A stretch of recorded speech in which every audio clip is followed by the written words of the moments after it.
আপামর জনতার দাবিকে উপেক্ষা করে, জনতার দাবিকে উপেক্ষা করে এদেশের লাখ লাখ দাবিকে উপেক্ষা করে এদেশের হাজার হাজার তরুণ শিক্ষার্থী ছাত্রজনতাকে হত্যা করেছে, জুলুম নির্যাতন করেছে।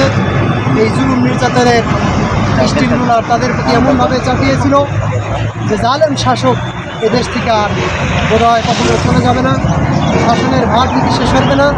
কিন্তু ছাত্র জনতার দাবির অটল দাবির মুখে শেষ পর্যন্ত 5ই আগস্ট বেলা 2টায় দেশ থেকে পিছনের দরজা দিয়ে পালিয়ে চলে গেছে তার দাদাবাবুদের কাছে।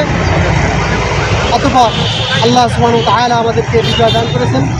1971 সালে পাকিস্তানের জমিন থেকে আমরা নিষ্কৃতি পেয়েছিলাম।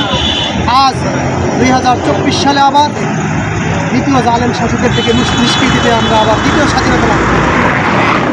এই স্বাধীনতার সন্নিকটে আমরা বিভিন্ন জায়গায় ভাস্কর্য মূর্তি দেখতে পেয়েছি, যেগুলো শিরিক। এই শিরিকের একটা অন্তর্ভুক্ত ছিল জাতির পিতা ইব্রাহিম আলাইহিস সালামের নামের পরিবর্তে জাতির পিতা বঙ্গবন্ধু শেখ মুজিবুর রহমান ছিল। এই নামটা ইমানের সাথে সাংঘর্ষিক। এই সাংঘর্ষিক বিষয়টাকে সরিয়ে দিয়ে দেশের বিভিন্ন আপামর জনতা, ইমানি তৌহিদি জনতা তাদের ইমানের দাবিকে প্রকাশ করে জাতির পিতা হযরত ইব্রাহিম আলাইহিস সালাম নাম প্রকাশ করেছেন। এখানেও লেখা হচ্ছে, এখানে গতকাল লেখা হয়েছে, আমরা সারা দেশের সারা বিশ্বের সমস্ত জাগ্রত মুসলিমের নিকট আমাদের এই বাণী পৌঁছে দিতে যাচ্ছি যে জাতির পিতা হযরত ইব্রাহিম আলাইহিস সালাম। সুতরাং এই বিশ্বাস, এই চেতনা, এই ইমানি ঝান্ডাকে আমরা সমন্বিত করার জন্য আমাদের জীবন দিয়ে, আমাদের জান দিয়ে, মাল দিয়ে কুরবানি করে ইমানকে প্রতিষ্ঠা করার জন্য সংগ্রাম চালিয়ে যাবো ইনশাআল্লাহ।